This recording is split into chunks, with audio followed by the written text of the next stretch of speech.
교회를 조심스럽게 구분을 해보면 이렇게 구분할 수 있을 겁니다. 큰 교회, 작은 교회. 좀 더 주관적인 입장으로 보면 좋은 교회, 좀 덜 좋은 교회. 그러나 주님은 그런 시야로 교회를 구분한 적이 없어요. 성경에도 그런 말은 없어요. 오늘 요한계시록 3장 말씀에 빗대서 보면 교회는 두 교회만 있을 뿐이에요. 살아있는 교회와 죽은 교회. 사대 교회는 죽은 교회예요. 근데 이름은 살아있었어요. 겉으로는 살아있는 교회처럼 보였어요. 1절 말씀을 우리 다시 한번 보기 원합니다. 우리 교회와 빗대서 다시 한번 봅시다. 1절 시작. 사대 교회의 사자에게 편지하라. 하나님의 일곱 영과 일곱 별을 가지신 이가 이르시되 내가 내 행위를 아노니 내가 살았다 하는 이름은 가졌으나 죽은 자로다. 이름은 살았다는 이름을 가졌어요. 근데 실체는 죽어 있었다. 교회 이름이 좋은 교회가 있어요. 그보다 이제 더 좋은 교회가 되고 싶은 교회는 참 좋은 교회. 진짜 있습니다. 제가 조롱하는 게 아니고 참 좋은 교회가 있어요. 근데 이름만 참 좋은 교회지 가서 보면 안 좋은 교회일 수 있어요. 성령이 충만한 교회, 그런 교회 이름도 있잖아요. 근데 가서 보면 성령이 안 충만해. 우리 교회는 제자 광성교회입니다. 쉽게 말하면 제자 교회예요. 그러니까 예수님의 제자를 만들어 보고 싶은 마음이 제 안에 있었던 거예요. 그럼 우리 교회는 예수님의 제자여야 해요, 다. 근데 와서 보니 제자는 없고 종교인들만 있다. 그러면 이름에 걸맞는 교회가 아니다는 거예요. 오늘 제가 난처한 주제를 가지고 여러분과 만났습니다. 목사가 교회와 목회자에 대해서 이야기한다는 건 양날의 칼과 같아서 대단히 위험스러운 주제입니다. 그러나 하나님 편에 서서 제가 설교한다고 믿고 여러분들을 한 사람이라도 건강하게, 저는 부족하지만 흠이 많지만 한 사람이라도 회개시켜서 믿음의 원자리로 돌려보고 싶은 마음으로, 어려운 마음으로 오늘 이 시간에 이 말씀으로 여러분을 만났습니다. 교회가 죽었다라는 말은 그 교회의 성도와 목사가 죽었다는 뜻입니다. 우리 교회는 죽은 교회인가 살아있는 교회인가? 예수님의 십자가 앞에서 죽는다는 건 복된 일이지만 생명력이 없어 죽어버렸다면 그건 치욕스러운 이야기일 것입니다. 오늘 이 말씀 1절 말씀을 유진 피터슨 목사님은 메시지라는 성경 번역본에서 이렇게 표현을 했습니다. 나는 너의 일을 훤히 꿰뚫고 있다. 너는 원기왕성한 것으로 유명하다만 그러나 실은 죽은 자다. 돌처럼 죽어 있다. 원기왕성한 교회로 소문이 나 있었어요. 사대교회가. 많이 모였을지 몰라요. 뭔가 많은 행사들이 진행되고 있었을지 몰라요. 수많은 사람들이 분주하게 교회를 드나들면서 활기가 있는 것처럼 보였습니다. 살아있었어요. 그러나 주님 보실 때 그 모든 일들이 너희를 위한 일이구나. 죽었다. 나하고 무슨 관계가 있지? 이 말이에요. 이 말. 요한계시록을 기록할 때 아시다시피 사도 요한이 밤모섬이라는 곳에 유배돼 가지고 이분이 순교를 당하려고 기름으로 끓는 가마에다가 집어넣는데 하나님이 죽이질 않는 거예요. 기적으로 살아나요. 그러니까 죽이려는 사람들이 무서워가지고 못 죽이고 밤모섬이라는 곳에 보내버렸어요. 그러니까 밤모섬에까지 왔는데 그게 하나님의 뜻이 있었어요. 거기서 홀로 있으면서 하나님의 계시를 봅니다. 그것을 기록한 책이 요한계시록입니다. 이 요한계시록을 기록할 즈음이 AD 95년입니다. 백발의 노인이 된 사도 요한이 홀로 계시받아서 쓴 책인데 요한계시록 2장부터 시작된 3장까지의 내용은 소아시아에 있는 7교회에 대한 주님의 평가였어요. 이러이러한 교회, 이러이러한 모습이다. 내가 볼 때는 이렇다. 평가한 게 7교회인데 그 중에 책망이 없이 온전한 칭찬만 들은 교회는 2교회에 불과합니다. 그러니까 7교회 중에 2교회, 30%예요. 그러면 그 당시의 교회는 예수님 부활 승천하신 후에 60년밖에 안 됐어요. 역사가. 그리고 핍박이 극에 달해 있었습니다. 그러니까 그만큼 순수했다는 뜻이고 변절이나 타락이 안 될 가능성이 많은 교회였음에도 불구하고 30%만이 진짜 교회였다.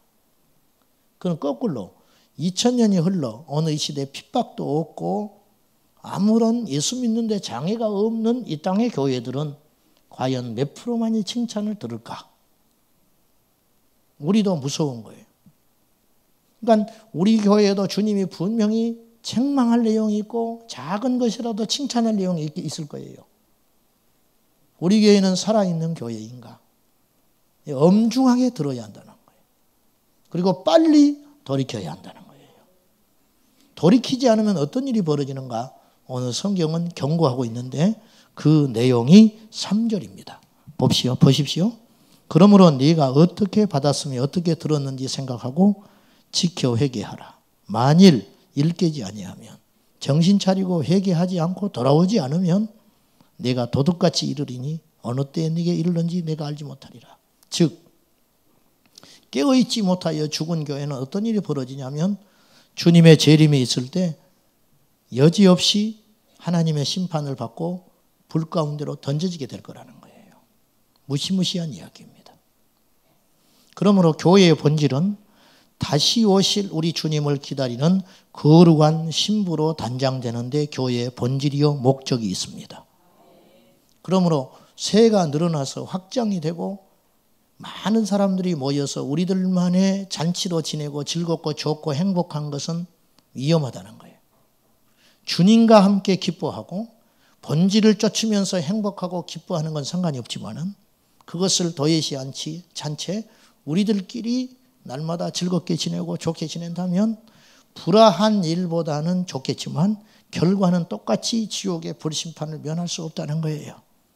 주님의 관점은 분명합니다. 살아있으라는 거예요. 살아있으라는 것이지 행복하라는 게 없어요. 크라는 말이 없어요. 성공하라는 말이 없어요. 승리하라고 말씀하세요. 성공과 승리는 달라요. 성공했지만 이기지 못한 자가 있어요. 이 땅에서 비루하고 이 땅에서 불행한 삶을 사는 것 같지만 믿음으로는 이기는 자가 있습니다. 영의 눈이 떠지시기를 예수님의 이름으로 축복합니다. 그러면 우리 주님께서 사대교회를 향하여 죽었다고 진단 딱 내렸잖아요. 그러면 기준이 있을 거 아니에요. 뭘 보고 죽었다고 말씀하시고 뭘 보고 살았다고 말씀을 하셨는가? 그 기준은 이것이에요. 행위예요. 행위. 2절 봅시다. 시작. 너는 일깨어 그 남은 바 죽게 된 것을 굳건하게 하라. 내 하나님 앞에 내 행위에 온전한 것을 찾지 못하였느니. 하나님 앞에서 거울처럼 비춰보니까 너의 행위가 온전한 구석을 내가 찾아볼 수가 없다. 그건 죽어있다. 한 개인을 예를 들어보면 한 사람이 교회를 다니는데 오랫동안 교회를 다녔음에도 불구하고 그의 행위가 하나님 앞에 변한 것이 없고 온전하지 못하면 이 사람 부자가 되고 교회 직분을 가졌고 가족들이 잘 술술술 풀려가서 형통해도 이 사람은 하나님 앞에 죽은 사람이라. 죽은 자는 죽은 자를 수용하는 지옥에 가게 된다는 걸 기억해야 돼요. 그러면 하나님이 우리의 행위를 아는데 하나님 앞에 온전하지 않다. 무서운 말이에요. 입은 살았는데 행위는 죽었다. 그런 뜻이죠. 이 땅의 교회와 이 땅의 교회에 있는 목사와 성도들은 하나같이 사랑을 외치고 정의를 외치고 믿음을 외치나 실상은 어떤지 모르겠습니다. 자, 그 행위가 온전한가 온전하지 못한가 그 기준으로 볼 때 몇 가지 점검해 볼 것이 있어요. 첫째, 은밀한 죄가 사대교회에서는 행해지고 있었어요. 그러니까 사람들 앞에서는 그렇지 않아요. 그러니까는 살아있는 것처럼 보였지요. 그러나 하나님 앞에서는 은밀한 죄가 자행되고 있었다. 이런 뜻입니다. 은밀한 죄. 교회에서 예배하는 사람들 중에 토요일 날 밤새껏 포르노에 취해가지고 빨간 눈을 가지고 교회에 와서 예배할 수도 있어요. 없을 것 같습니까? 있다는 거예요. 직장에 가서 회식 자리에 가서 술에 만취해가지고 온갖 추태를 다 부리고도 아무렇지도 않은 것처럼 교회에 와서 경건한 옷을 입고 예배할 수 있습니다. 세상의 부정과 부패에 연루되어 세상의 지탄을 받으면서도 불구하고 부끄러운 줄 모르고 예배당에 와서 예배하는 그리스도인들, 정치인, 경제인들도 얼마나 많은지 모릅니다. 은밀한 죄가 행해지고 있다는 거예요. 미국에서도 장로교인들은 경건하다고 거치대로 소문난 교단 사람들입니다. 우리나라만 특이하게 이게 장로교가 많아요. 미국은 이렇게 많지 않다고 그래요. 근데 미국의 어느 주에 가면 경건한 장로교인들 분포도가 많은 주가 있다는 거예요. 그들은 주일날이면 아이들까지 옷을 정장으로 딱 갈아입혀가지고 모자를 씌워서 같이 예배당에 갑니다. 그러니까 뭐 이런 사사로운 옷을 입고 오는 건 상상할 수 없는, 예배당 출입이 안 될 정도라. 막지는 않지만 그렇게 겉으로 경건한 사람들이에요. 놀랍게도 그 주가 주일날 오후가 되면 포르노 접속률이 미국에서 제일 많은 도시라는 거예요. 예배당 갔다 와서 그거 보는 거예요. 이게 이 시대의 그리스도인의 맨 얼굴이라는 거예요. 인간의 죄성과 고집과 완고함은 상상을 초월합니다. 제 자신을 비춰봐도 그렇고 목회 현장에서 수없이 제가 좌절하고 넘어지고 슬퍼하고 밤을 지새면서 근심하는 이유는 인간의 죄성을 이기지 못한 채 홀로 여전히 뻣뻣한 모습으로 주님 앞에 서 있는 성도들을 보면 제가 숨이 막히거든요. 여러분을 정죄하려고 하는 소리가 아니고 어느 교회, 어느 믿음의 집단이든지 간에 이것이 이 시대의 현실이라고 하는 것이고 2000년 전 이 땅에 예수님이 오셨을 때에 봤던 바리새인들과 서기관들과 사두개인들의 소위 믿음이 좋다고 일컫는 그들의 맨 얼굴도 역시 다를 바 없었다는 거예요. 오죽하면 주님께서 성전에 가서 상을 뒤엎으시고 그들을 채찍으로 몰아내기까지 했겠습니까?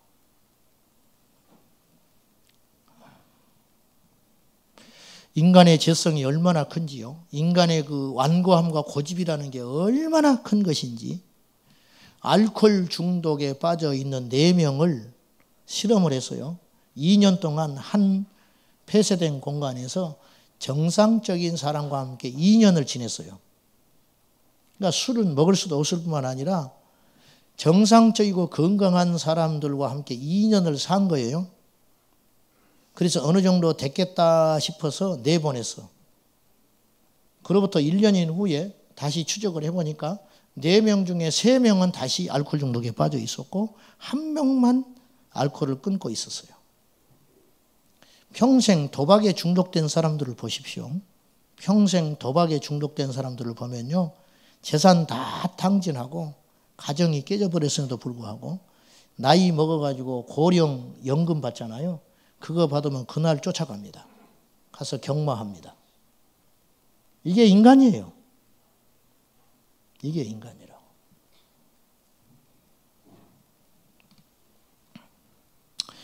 하나님의 말씀을 들으면 우리 안에는 반드시 두 중에 하나가 일어나야 돼요. 첫째는 베드로의 설교를 들었던 회심자들처럼 가슴을 치며 회개하여 변하는 자가 일어나야 할 것이고, 또 하나는 스데반의 설교처럼 돌을 던져야 해요. 그 말씀이 살아있다면 반드시 이 둘 중에 하나 일이 일어나야 한다는 거예요. 우리가 교회를 다니고 말씀을 들었는데 아무런 일이 일어나지 않고 여상하게 다시 우리가 살던 모습으로 가서 돼지가 먹었던 것을 토했다가 아이고 더러워. 그리고 다시 나왔다가 시간 지나면 잊어버리고 먹을 것이 여기 있네. 누가 이게 좋은 걸 버렸지. 그리고 다시 핥아 먹는 것처럼 똥과 오물을 뒤집어 쓰고 살던 돼지가 자기 앉은 자리에서 배설을 하고 더럽다고 뛰쳐나왔다가는 한참 지난 다음에는 또 좋은 보금자리가 있네 하고 자기가 보아놨던 배설물을 비벼대고 사는 것처럼 그게 베드로서에 나온 말씀 아닙니까? 먹었던 것을 토했던 것을 다시 먹는 것처럼 우리가 다시 살던 그 모습으로 여상하게 돌아가는 이유는 무엇이냐면 우리가 주님 앞에서 달라지지 않았기 때문이에요. 달라져서 새 옷을 입은 사람은 다시 오염된 현장으로 돌아가지를 못해요. 근데 다시 돌아가는 이유는 여전히 내 옷이 더럽기 때문이라는 거죠. 미국 인디아나주의 해먼드 제일 침례교회라고 하는 유명한 교회가 있다고 합니다. 그 교회는 잭 하인즈 목사님이 목회를 하셨는데 1951년에 이분이 그 교회에 부임하셔서 수십 년 목회하셨어요. 아마 돌아가셨겠죠, 지금은. 근데 그 교회는 1년에 3,000명씩 세례를 줬어요. 어마어마한 거죠. 3,000명이 새신자가 온 게 아니고 3,000명이 세례를 받았다는 것은 엄청난 교회입니다. 근데 그 교회 목사님은 성도들한테 회개를 촉구하고 죄를 신랄하게 선포하는 것으로 유명했어요. 성도들이 너무너무 괴로워하는 거예요. 괴로워하면서도 부흥을 해.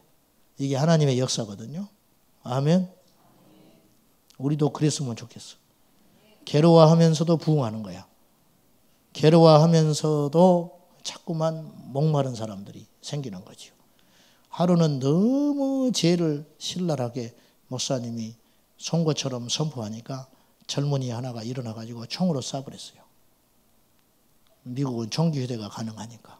다행히 맞지는 않았지만 이런 일이 2번이나 있었어요. 그래서 나중에는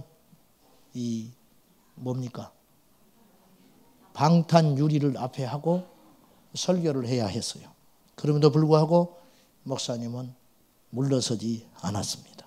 저는 진짜 교회라고 생각해요.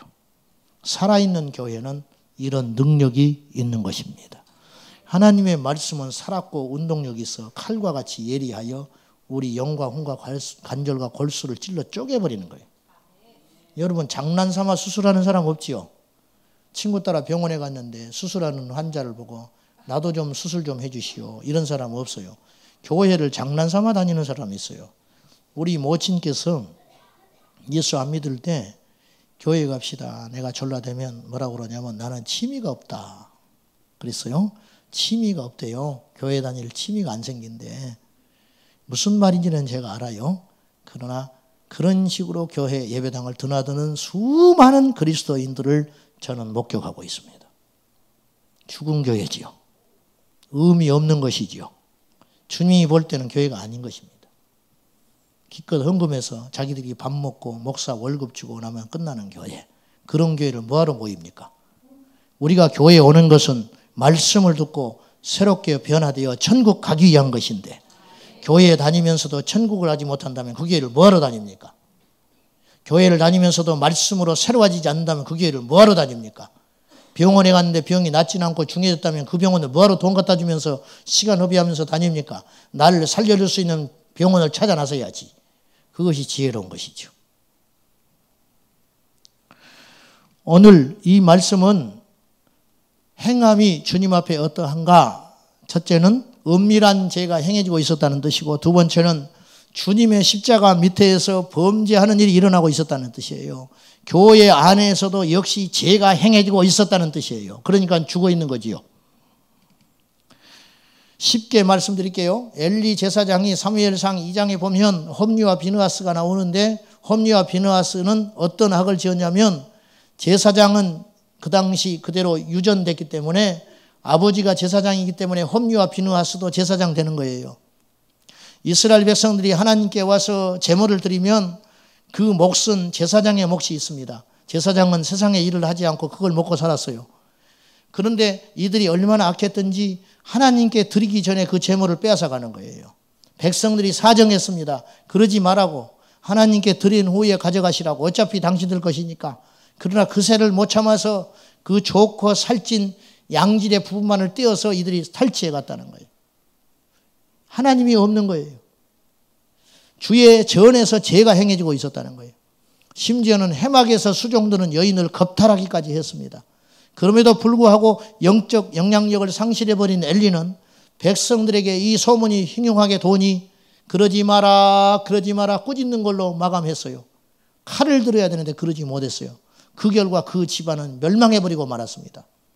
여러분, 하나님께서 우리의 죄를 알고도 놔두신 것은 그것은 모르기 때문도 아니고 우리를 기다리고 있는 것이 아니고 하나님이 우리를 버린 증거라고 했어요. 제가 엘리 제사장 홈리와 비느하스가 그렇게 폐역한 일을 하고도 아무런 이상이 없으니까 이들이 하나님이 없다 생각했을지 모르나 성경은 이렇게 분명히 기록하고 있습니다.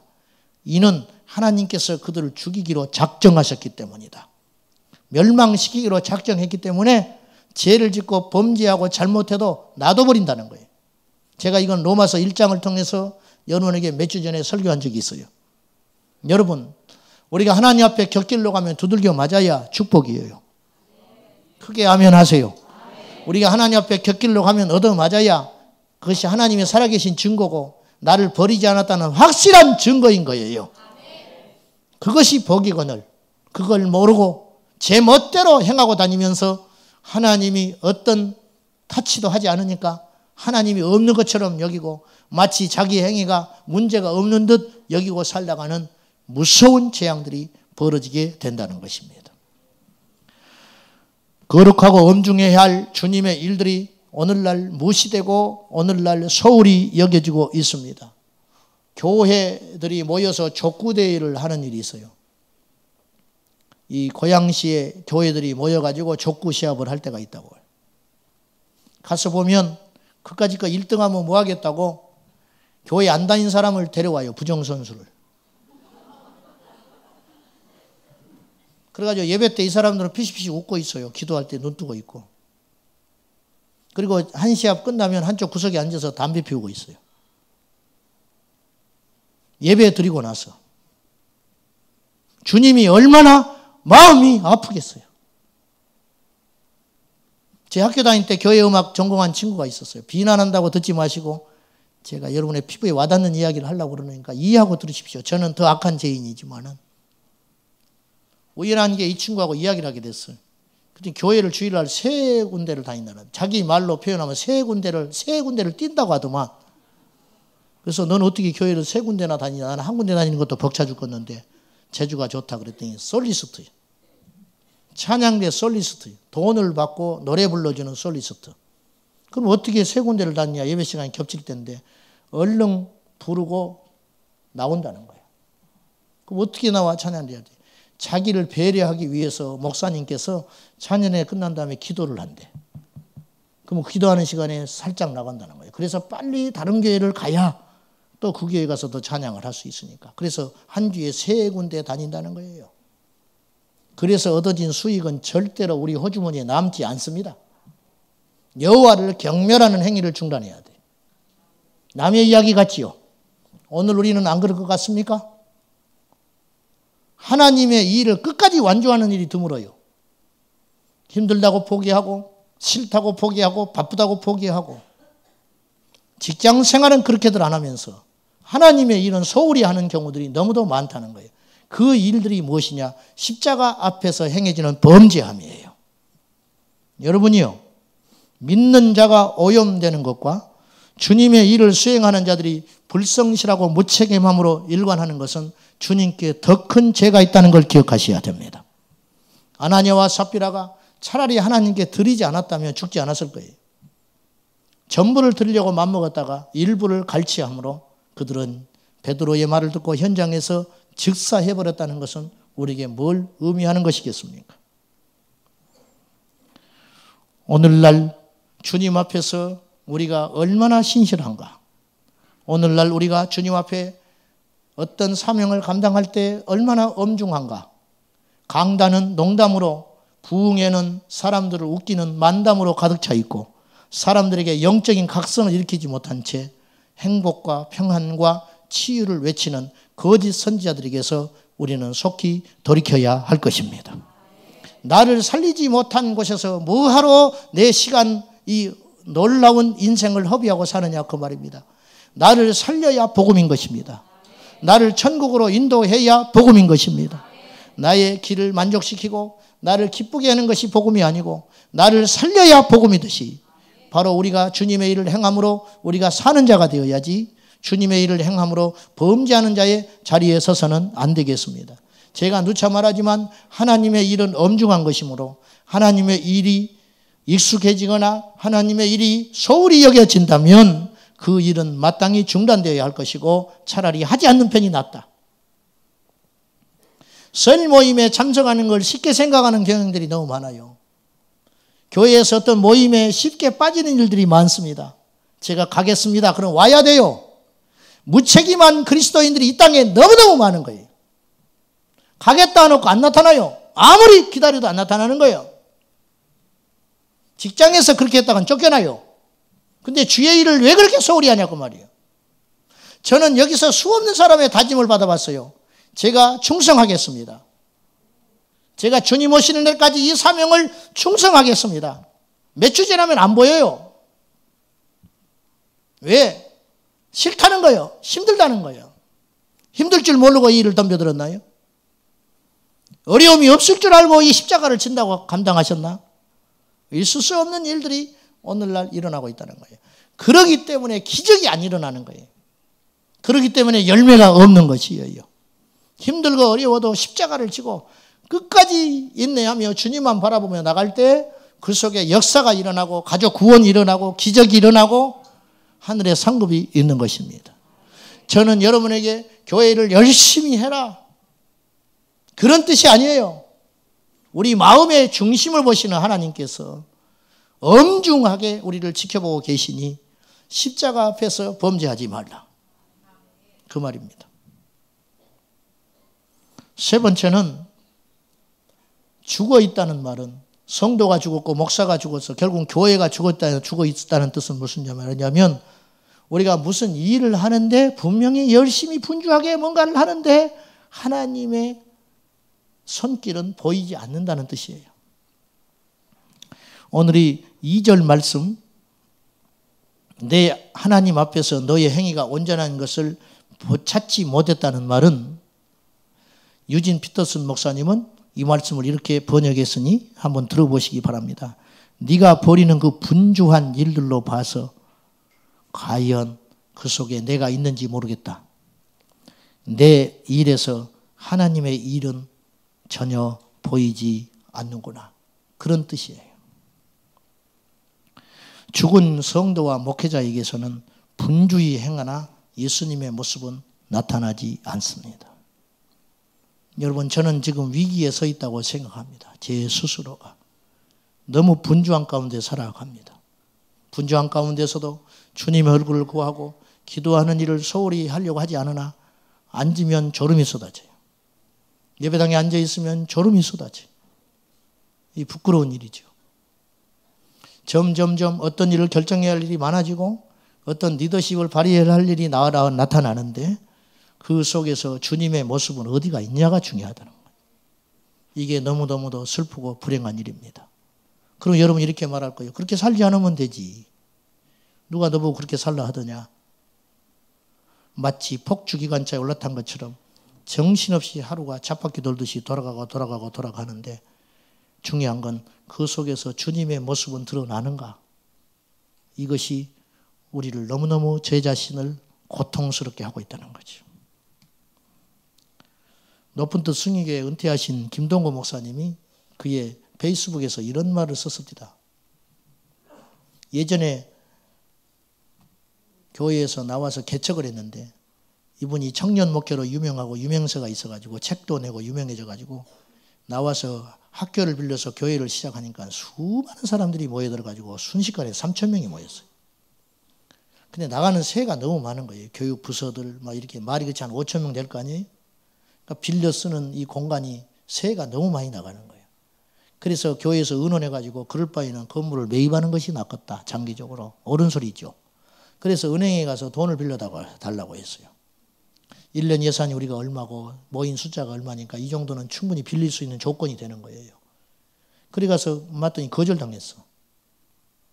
그래서 목사님이 찾아가서 왜 거절당했는가?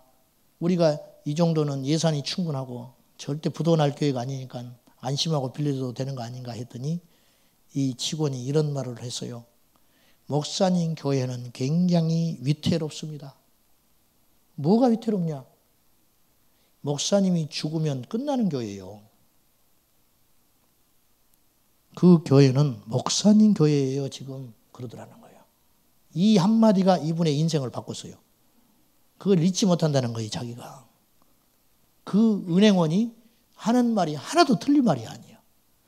자기가 없어지면 없어질 교회인 거예요. 지금 그 교회가. 자기 보고 모였으니까. 그래서 이분이 크게 회개했어요. 그리고 교회에 의논해가지고 이분이 미국으로 도망가 버렸어요. 장로님들이 말렸어요. 안 됩니다. 목사님이 한 주만 비도 교회가 표가 나는데 목사님이 1년간을 비워버리면 우리 교회는 무너져요. 아니요. 그리고 가버렸어. 갔더니 그 다음 주에 교인들이 500명이 빠져버렸어요. 그러니까 장로님이 전화 왔어요. 목사님 큰일 났습니다. 이제 목사님 한 주 비웠는데 이런 일이 생겼는데 1년을 비워버리면 우리 교회는 망합니다. 그랬더니 김동호 목사님이 이런 멋진 말을 했어요. 내가 없어서 무너질 교회라면 무너져 버려야 됩니다. 맞는 말이죠. 내가 없어져서 없는다고 그 교회가 무너질 교회라면 그 교회는 주님의 교회가 아닙니다. 그러니까 그 교회는 없어져 버려야 됩니다. 그리고 버텼어요. 그때부터 주님께서 일하기 시작했고 그 교회는 목사님이 없는 1년 동안 더 건강해지고 더 부흥되는 기적이 일어났어요. 여러분 우리가 뭡니까? 아무것도 아니에요. 우리가 뭘 대단해요? 아무것도 아니에요. 우리 교회는 주님의 교회예요.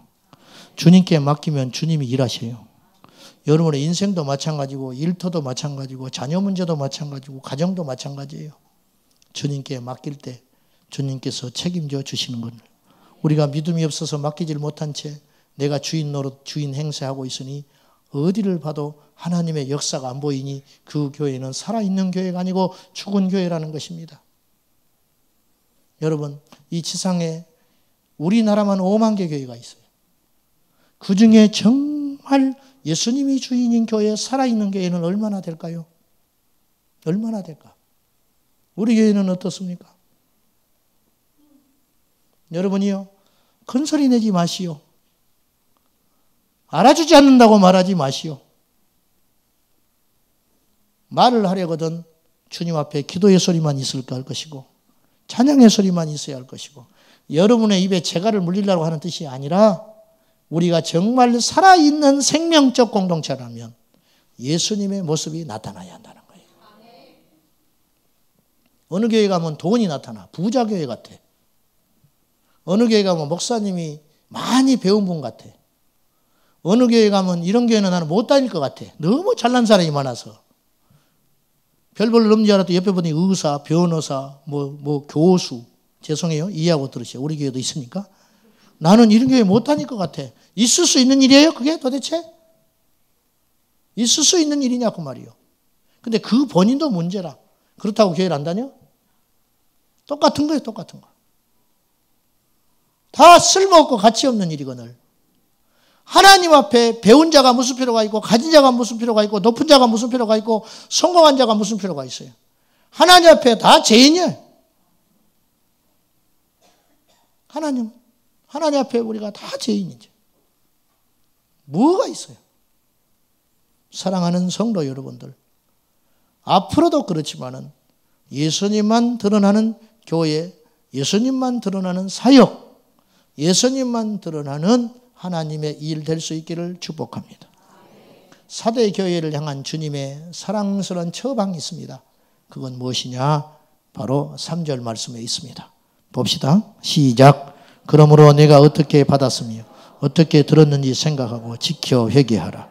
만일 일깨지 아니하면 내가 도둑같이 이르리니 어느 때에 내게 이르는지 내가 알지 못하리라. 처음 받은 은혜의 자리로 돌아가서 회개해라. 야곱에게는 베델이 있었고 모세에게는 호렙이 있었고 바울에게는 다메섹 도상이 있었고 베드로에게는 고기잡이에 실패한 그날 밤이 있었듯이 오늘 우리에게는 예수님 만난 처음 장소가 있어요. 그 자리를 놓치지 말으셔야 돼요. 어떤 사람이 왜 저렇게 경망스러졌지, 왜 저렇게 거만해졌지, 베델을 잃어버려서 그래요. 베델, 하나님의 은혜를 망각해버려서. 진정한 회개란 죄의 고백이나 뉘우침이 아닌 근본적인 삶의 변화입니다. 마음의 변화. 그래서 메타노이아라고 그래요. 명예심에 붙잡혀서 세상에 자기 잘난 맛으로 살던 사람이 교회에 오면 회개가 제대로 이루어지지 않으면 어떤 일이 벌어지냐면 밖에 나가서 이런 이야기를 하고 돌아다녀요. 우리 교회가 얼마 모여. 내가 그런 큰 교회를 다니는 사람이라는 거예요. 자랑할 거리가 바뀐 것뿐이지 똑같아요. 자랑하는 거는. 수다쟁이가 예수를 믿어서 온전히 회개하지 않으면 옛날에는 세상 걸로 말이 많았는데 이제는 교회에서 말이 많아. 진짜 회개는 말쟁이가 말이 없어져 버리는 거예요. 진짜 회개라는 것은. 제가 누차 말했지만은 페인트가 검은 칠이 있는데 공사를 새로 하면서 거기다가 흰색을 칠했다고 합시다. 시간이 지나면 검은색이 배나와요. 그래서 이렇게 공사하는 바보는 없어요. 그걸 싹 벗겨내든지 덫으로 뭘 막아놓은 다음에 흰색을 칠하는 법이지. 배나오지 않게. 반드시 시간 지나면 배나와요. 우리가 회개를 온전히 하지 않고 예수께 와서 예수님의 옷만 덧입으면 시간 지나면 우리 안에 있는 숨겨져 있는 육체의 자아와 욕심과 세상의 이 오염된 것들이 드러나기 마련이라는 거예요. 이거는 회개가 아니다는 거죠. 우리 안에 으르렁거리는 이리를 수면제에 먹여서 재우지만 말고 우리 안에서 추방해야 할 것입니다. 이것이 회개라는 것입니다. 여러분이요, 마귀가 우리 안에 쳐놓은 거짓말이 하나 있어요. 목사님들이 모이면 그런 말을 해요. 사람 안 변해. 쉽게 안 변하는 거야. 우리 성도들도 굳건하게 그 진리를 믿고 있어. 우리는 안 변해. 어디서 그런 소리가 있어요? 주님을 만나면 변하는 거예요. 복음을 만나면 변하는 거예요. 안 변했다면 그건 복음을 못 들었기 때문이고 그 안에 온전한 회개가 이루어지지 않아서 안 변하는 거예요. 종교심으로 교회 다니지 마시라. 내가 누차 말을 했어요. 교회 다니는 횟수는 우리를 절대로 바꾸지 못한다. 오늘 저는 그 한 사람을 위해서 설교하고 있는데 한 사람이 돌이켜서 주께로 돌아오면 천하를 얻게 되는 것이라고 저는 확신합니다. 흰옷을 더럽히지 마라. 4절에 다 죽어버린 사대교회에도 흰옷을 입은 소수의 사람이 있어요. 제가 보니까요, 시골이고 지방이고 어디고 가보면은 정말 다 죽어가는 교회 같지만 그 중에서도 기도하는 사람은 있더라고. 그 중에서도 주님의 재림을 기다리는 사람은 있었어요. 사대교회에도 흰옷 입은 사람이 있었어요. 흰옷을 입었기 때문에 더럽고 오염된 곳에 앉지를 못하는 거예요. 우리가 변하지 못하는 이유는 그리스도의 흰옷을 우리가 걸쳐 입지 못해서 그래요. 내가 흰옷을 입어보십시오. 어디 가서도 의식이 되잖아요. 음식을 먹을 때도 흰옷을 입으면 조심해서 먹잖아요. 그러나 검은 옷을 입으면 막 먹는단 말이에요. 더럽히면 표가 안 나니까. 이것이에요. 사대교회에 흰옷 입은 자가 있었던 것처럼 우리 교회에도 흰옷 입은 자가 나타나서, 아니 우리 온 성도들이, 저와 여러분이 그리스도의 의로 흰옷 입은 자가 되어서 주님 오시는 날에 거룩한 예복으로 공중에서 우리 주님 다시 오실 때 할렐루야 찬송하며 저 공중에서 예수님 맞이하는 거룩한 살아있는 생명적 교회가 될 수 있기를 예수님의 이름으로 축원합니다. 어디로 가고 계십니까? 지난 믿음의 세월들을 오늘 다시 한번 점검을 하며 내가 그동안 그토록 많은 설교를 듣고 그토록 많은 말씀을 공부하고 그토록 많은 봉사를 했건만 내 안에 무엇이 달라졌는가? 오늘 다시 한번 심각하게 고민하며 주님께로 회개하여 처음 붙들었던 그 주님의 처음 자리 베델로, 그리고 다메섹 도상으로 호렙산에 올라서 우리 주님을 다시 만나는 축복이 저와 여러분에게 있기를 주님의 이름으로 축원합니다. 기도하겠습니다. 하나님 아버지, 주님으로부터 구별된 흰옷을 입은 사람들은 바알에게 무릎 꿇지 않은 7천의 용사요, 바벨론의 포로로 잡혀간 다니엘과 그의 친구들이며, 또한 주님의 전에 들어올 때 거룩한 예복을 입은 거룩한 존재들이요. 우리 주님 신랑으로 오실 때에 기름에 등에 기름을 충분히 준비했던 5 처녀와 같으니 우리가 그러한 자가 되기를 원합니다. 철저히 회개하여 십자가의 좁은 길의 가치를 알고 날마다 말씀으로 세상에서 오는 유혹과 핍박을 견뎌내고 이겨내게는 십자가의 용사들이 되게 하여 주옵소서. 예수님의 이름으로 간절히 기도하옵나이다. 아멘.